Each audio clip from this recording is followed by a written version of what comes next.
என்னையா நடக்குது? பணத்தை கேட்டா கடன் ஃப்ரெண்டுன்னு கதை வந்துட்டு இருக்கீங்க. இப்போ என் பணம் கிடைக்குமா கிடைக்காதா? சார் பாவம் வீட்டில் இருக்கவங்களுக்கு செந்தில் வாத்தியார் இல்லைங்கிற விஷயம் தெரிஞ்சா ரொம்ப உடஞ்சு போயிடுவாங்க சார். இப்படி வீட்டில் வந்து சத்தம் போடுறது அவ்வளோ நல்லது இல்லை சார். நானா சத்தம் போடுறேன்? நான் இவனுக்கு உதவணும் தான் நினைக்கிறேன். நீங்க தான் என்ன நல்லவனா நடந்துக்கவே விட மாட்டேங்கிறீங்களே. சாரி சார், இன்னும் கொஞ்ச நாள்லயே. நீ ஒரு வாரம் சொன்ன, அது முடிஞ்சு போச்சு. நான் அடுத்த கால் பண்றதுக்குள்ள எனக்கு அந்த பணம் வந்தாகணும். அப்படியெல்லாம் வரலனா வீட்டுக்கெல்லாம் வந்து நிக்க மாட்டேன். நேரா சிதம்பரம் வீட்டுக்கு போயிடுவேன். சார் அது உங்களுக்கு நல்லது இல்ல. பாத்துக்குங்க. சார் சார்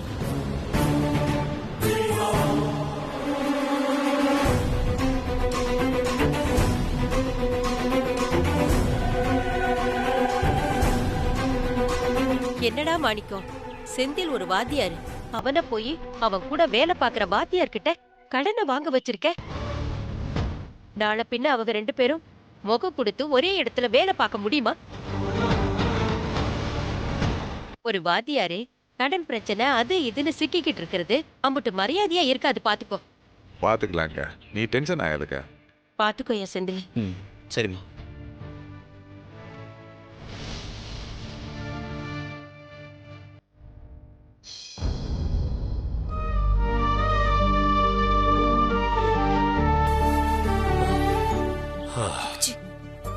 நான் கொஞ்சம் ரெஸ்ட் எடுத்துக்கிறேம்மா. நீங்க ரெஸ்ட் எடுங்க அப்பச்சி, நான் போயிட்டு வரேன். அமுதா,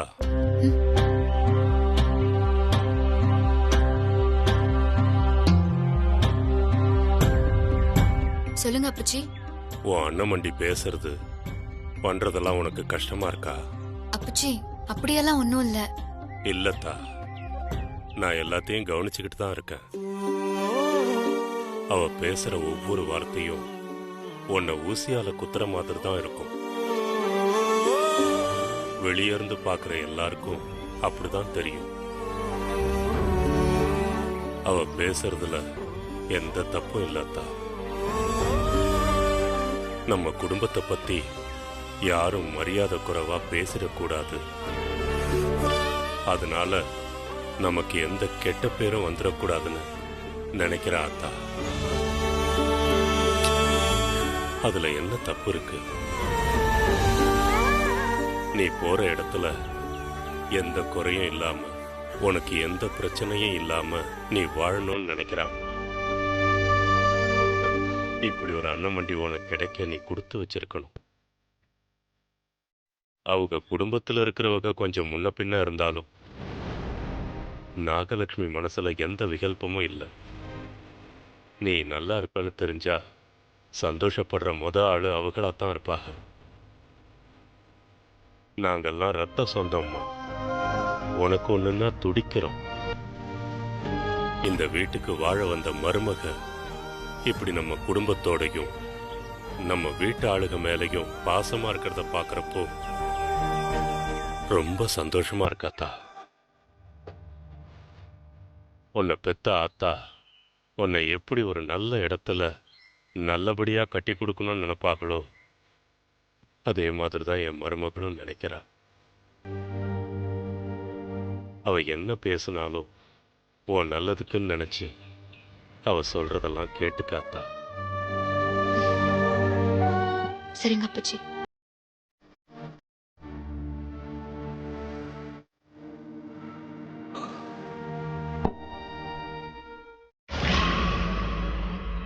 ஏங்க இப்ப என்ன பண்றதா முடிவு செஞ்சிருக்கீங்க? என்ன பண்றதான்னா நீ கேக்குறது எனக்கு புரியல. எல்லாத்தையும் உங்களுக்கு விளக்கமா சொன்னாதான் புரியுமா? இவ்வளவு நாள் என் கூட குடும்பம் நடத்திருக்கீங்க. என் கண்ண சேவை பார்த்து நான் என்ன சொல்ல வரேன்னு புரிஞ்சுக்க தெரியாதா? எனக்கு அந்த அளவுக்குலாம் அறிவில்லை தான். நீ எதை சொல்றதா இருந்தாலும் வாயை தொடர்ந்து தெளிவா சொல்லு. அதான் உங்க தொங்கச்சி அந்த அமுதா கல்யாண வேலைய நீங்க எடுத்து செய்ய போறீங்களா? தெரியல, யோசிப்போம். எது யோசிக்கிறீங்களா? அன்னைக்கு என்னமோ பெரிய இவக மாதிரி நான் அதை பண்ண மாட்டேன் இதை பண்ண மாட்டேன்னு அப்படி சிலுப்பிக்கிட்டு போனீங்க. இப்ப எங்க போச்சு அந்த ரோஷம்? ஏய், என்ன பேசுற நீ? அப்பச்சிக்கு முடியாம இருக்கப்போ நானும் முடியாதுன்னு போயிட்டா நல்லாவா இருக்கும்? ஏன் நீங்க செய்யணும்? ஏன் அவ உங்களை அண்ணனா மதிச்சாளா? ஏய், மெதுவா பேசு. அப்பச்சி காதுல எதுவும் விழுந்துற போகுது. விழட்டும். எதுக்கு நாம பயப்படணும்?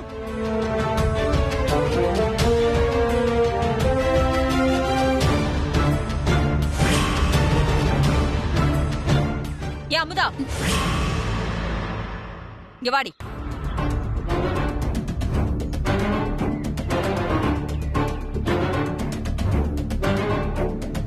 உன் கல்யாண வேலைய உங்க அண்ணன் பாத்து பாருன்னு உங்க அப்பச்சி சொன்னாருல்ல, அது நடக்காது.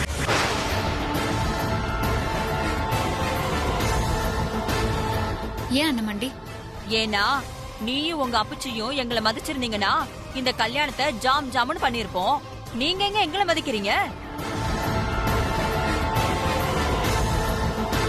நம்ம குடும்பத்துக்கும் அவங்களுக்கும் ஏணி வச்சாலும் எட்டாது.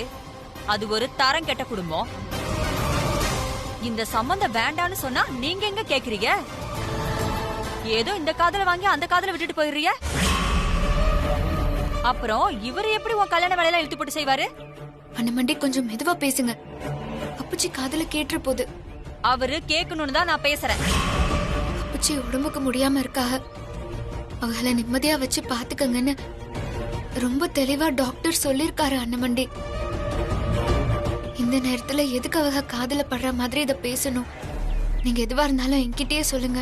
அதான் சொல்லிட்டேன்ல, உன் கல்யாணத்தை இவர் எடுத்து நடத்துவாருன்னு உங்க அண்ணனை எதிர்பார்த்துட்டு இருக்காத. என்னையும் என் புருஷனையும் அவமானப்படுத்துறது பத்தாம அந்த குடும்பம் என் அம்மாவையும் கேவலப்படுத்திருக்காங்க. இந்த வீட்ல எனக்கும் மரியாதை இல்ல, என்ன பெத்தவளுக்கும் மரியாதை இல்ல. இங்க பாருங்க, இதுக்கு மேலயும் நீங்க போய் கல்யாண வேலையை பாத்தீங்க, என் சாவுக்கு நீங்களும் உங்க அப்பச்சியும் உங்க தங்கச்சியும் தான் காரணம்னு வீடியோ எடுத்து வச்சு நான் நாண்டுகிட்டு செத்துருவேன். ஏய் நாகு, என்ன லூஸ் மாதிரி பேசிட்டு இருக்க? ஏன் இப்படி நீங்க இப்படி எல்லாம் பேசுறீங்கன்னு தெரிஞ்சா அப்பச்சிக்கு மறுபடியும் நெஞ்சு வலி வந்துரும். தயவு செஞ்சு நீங்க இப்படி இனிமே பேசாதீங்க. நீங்க சொல்ற மாதிரி அண்ணன் என் கல்யாண வேலை எதுவும் செய்ய வேண்டாம். அண்ணன் எனக்காக ஒரே ஒரு உதவி மட்டும் செய். தயவு செஞ்சு நீ இந்த கல்யாண விஷயத்துல தலையிட மாட்டேன்னு என்கிட்ட சொன்ன மாதிரி அப்பச்சி கிட்ட சொல்லிடாதீய. உன்னை கெஞ்சி கேட்டுக்கிறேன்.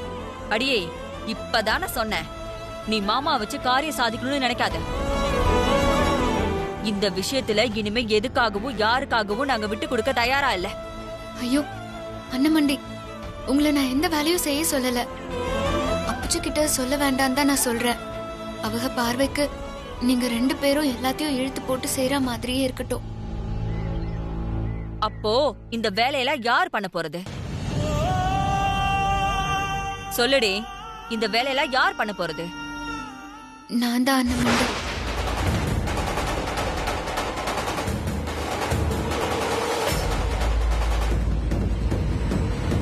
ஆனா இந்த விஷயம்லாம் அப்பச்சிக்கு தெரிய வேண்டாம். நீங்க எந்த கல்யாண வேலையும் பார்க்க வேண்டாம், நானே பாத்துக்கிறேன்.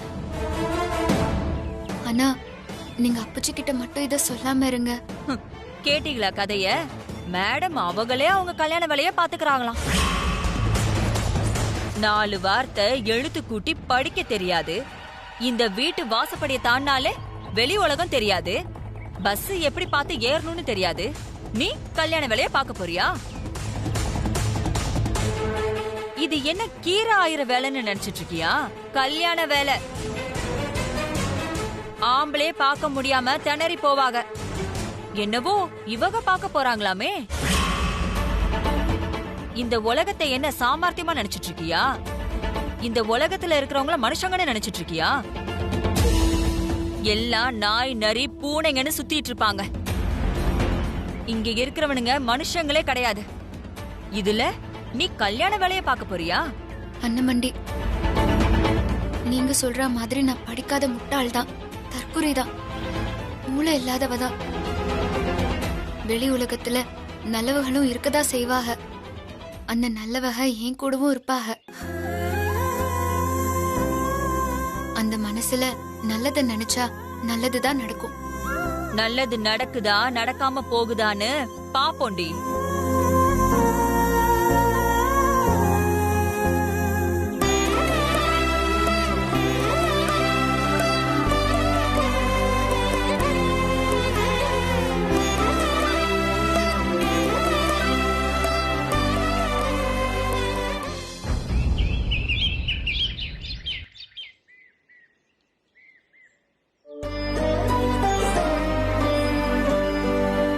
அமுதா அமுதா ஆ என்ன அப்பச்சி? என்னன்னு தெரியல, தோள்பட்டை ரொம்ப வலிக்குது அத்தா. கொஞ்சம் பிடிச்சு விடுறியா? இருங்க நான் புடிச்சு விடுறேன்.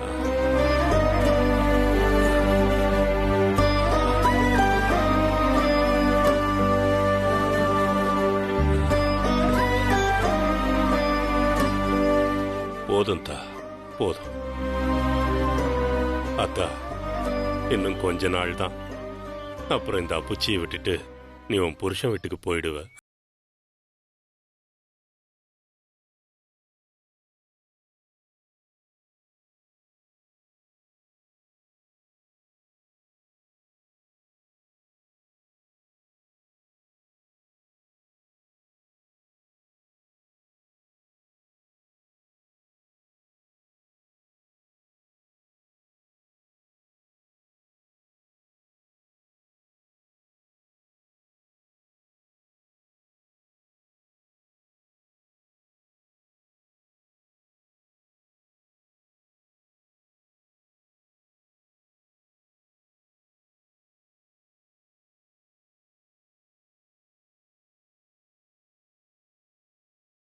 இன்னொன்னு,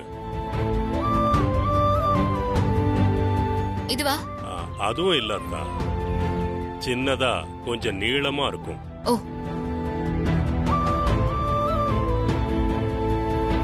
அப்பச்சி இதா? அதுதான், கொண்டாமா. ம்.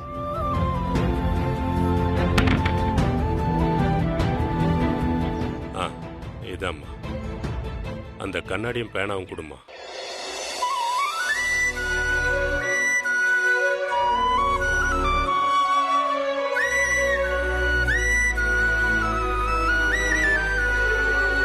அமுதா, 15 லட்சம் ரூபாய்க்கு செக் எழுதியிருக்கேன். இதை கொண்டு போய் இளங்கோ கிட்ட கொடுத்து பேங்க்ல போய் காசு எடுத்து வச்சுக்க சொல்லுமா. இப்போ சாயந்தரம் சமயக்காரர் வருவாப்புல. அவருக்கு ஒரு 5 லட்சத்தை கொடுத்துட்டு மீதியை அந்த மண்டபத்துக்கும் மேலதாளக்காரவங்களுக்கும் அட்வான்ஸா கொடுத்து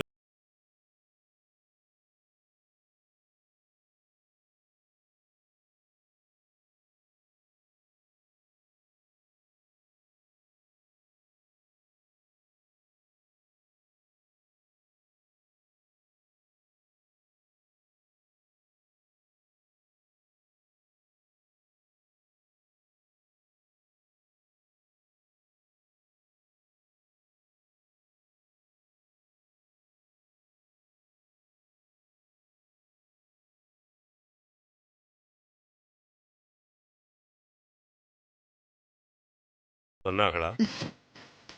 அப்பச்சி எல்லாம் அண்ணனும் அண்ணன் மண்டியும் பார்த்துப்பாக. அவ கல்யாண வேலையா தான் அலைஞ்சிட்டு இருக்காக.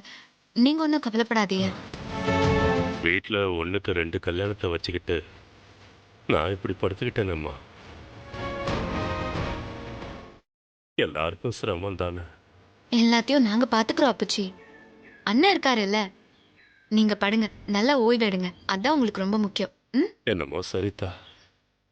சரி, மறக்காம நான் சொன்னதெல்லாம் சொல்லி இதை அண்ணன்கிட்ட கொடுத்துட்றியா? ம். சரிங்க அப்பச்சி. இந்தாம்மா. ஆ.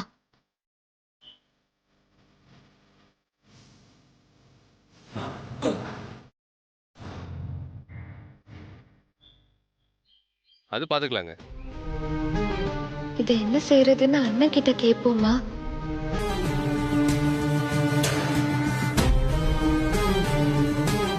அண்ணன். சரி, திரும்ப கூப்பிடுறேன். என்ன? அண்ணன் அப்பச்சி கொடுத்தாக. அது கல்யாண செலவுக்கு எடுத்து வச்சுக்க சொல்லி உன்கிட்ட கொடுக்க சொன்னாங்க.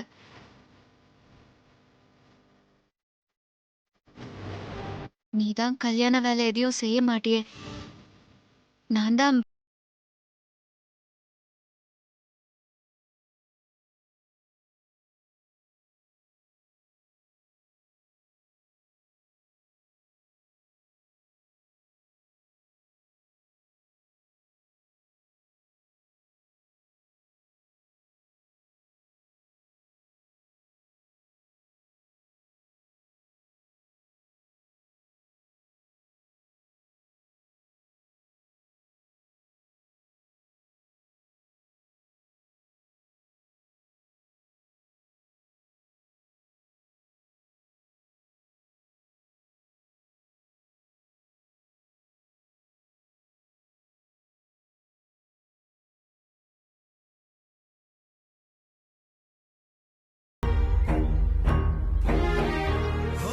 என்னைய தான் உங்களுக்கு பிடிக்காது.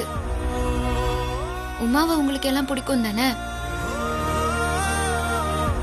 இது அவ கல்யாணமும் தானே அண்ணே, அதுக்காகவாவது சொல்லுண்ண. நல்லா இருக்குடி, ரொம்ப நல்லா இருக்கு. சவால் விட்டு இன்னும் 24 மணி நேரம் கூட ஆகல, அதுக்குள்ள இப்படி வந்து அவர்கிட்ட கெஞ்சிட்டு இருக்கியே, வெக்கமா இல்ல? உன் கையில வச்சிருக்கிறது என்னன்னு தெரியுமா? இத கொண்டு போய் கொடுத்தா எப்படி காசு கொடுப்பாங்கன்னு யோசிச்சுட்டு இருக்க. ஒட்டுக்காது முட்டா தற்குறி. உனக்கெல்லாம் எதுக்கு வாய் சவடாலும் சவாலும்? இந்த வீட்டை விட்டு வெளியில போனா திக்கு திசை தெரியாம முழிப்ப. நீ கல்யாண வேலையை எடுத்து செஞ்சு கிழிக்க போறியாக்கும். முதல்ல நீ பேங்குக்கு போய் இந்த காசை எப்படி எடுத்துட்டு வரேன்னு பாக்குறேன்டி. வெளியில போய் பாரு, அப்பதான் நீ யாரு, உன் கூறுபாடு என்னன்னு உனக்கே தெரியும்.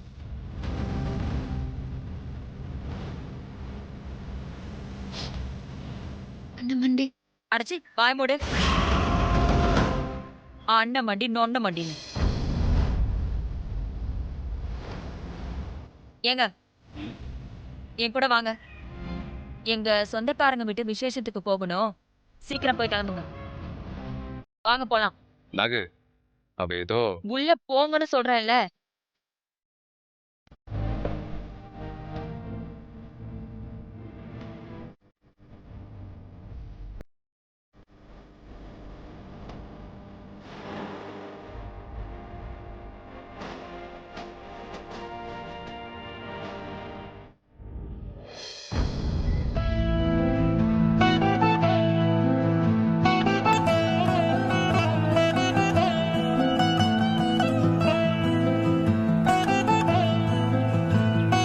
அம்மா, நீங்களும் அப்பச்சியும் என்ன உங்க கண் பார்வையை தாண்டி வெளியே போகாம வளர்த்துட்டீங்க.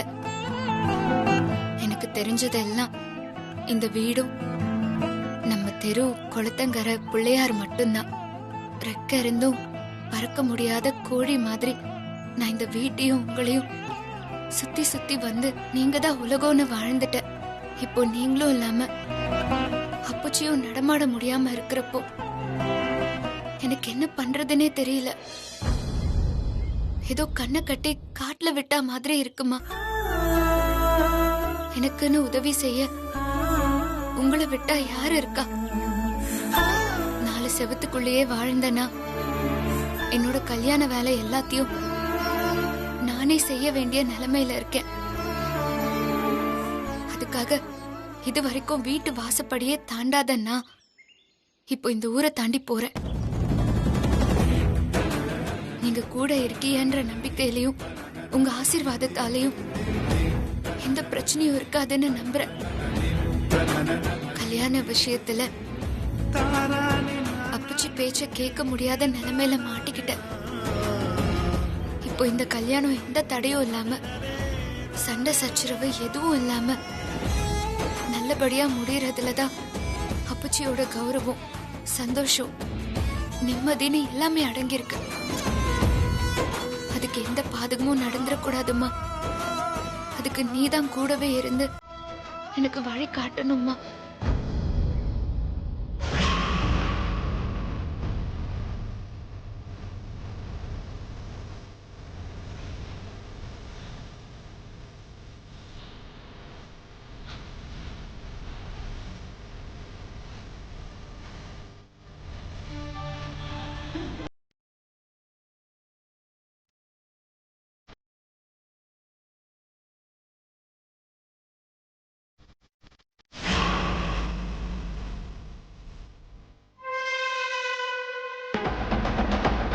பேங்க்குக்கு போறியா?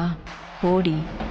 நீ எப்படி அந்த பணத்தை எடுத்துட்டு திரும்ப வீட்டுக்கு வரேன்னு நானும் பாக்குறேன். அங்க போய் நீ நல்லா அசிங்கப்பட்டுட்டு தாண்டி திரும்பி வருவ.